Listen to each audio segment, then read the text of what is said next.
Marriage कइले नी जबिया हो तू हवा जादो जी हम हई साह हो तहरा बाबूजी से बात कइल चाहिए हो।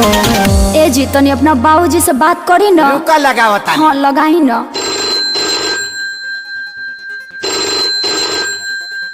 हो पप्पा हम बियाह कइले लियो।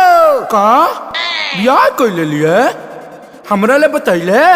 तू बियाह कइला त हमसे बतैला ने बतैला त हम कह के बताई। अरे बोकावा तो कुछ दहेजो मिल है रे। दहेज नहीं जे घंटा लिहा। आ ससुरा ए दैडी डरली नवत कनी मारे जदू दिन पागिले हो।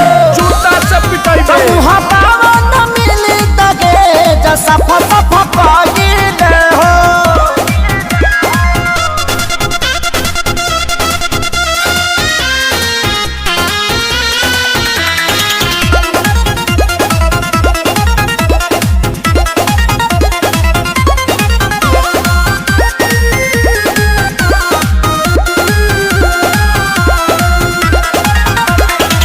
एक तो गलती कइले बनी जा हमनी के बरियार हो ऐसन शादी से सुनले बानी टूटेला घर परिवार हो।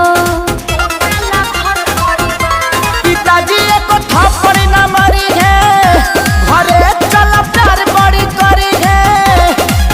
ओहि जा होत का बापा ता कर सही ले हो। अरे एक बार और लगाई ना। रुका एक बार फिर लगाओ तानी। ए पापा हो पापा हम सुहाग रात मनाई ले लियो। पंडित जी से दिखौला हवे।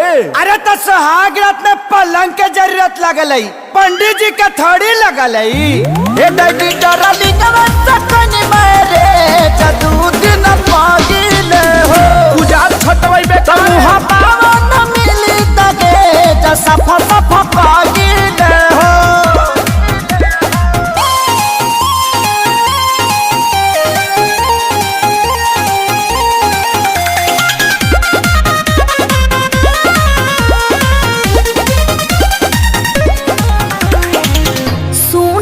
अखिलेश हमर का पता के रूह हो वही जा जाए से पहले देख छोटका के मुँह हो।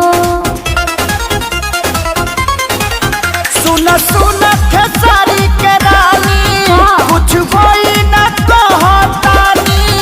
यह सोची सोची टेंशन में डरे हो। हर एक बार लास्ट प्रयास करो। रुक जा एक बार और लगावा है। ए बाबूजी हो। अरे लइको हो गइल का रे। हाँ हो गई। अरे अभी तो 2 दिन पहले कहता के बियाह कोई हाँ। अरे जियो के ऑफर में डाउनलोड कर ले बाबूजी। ए दैडी डरली नवत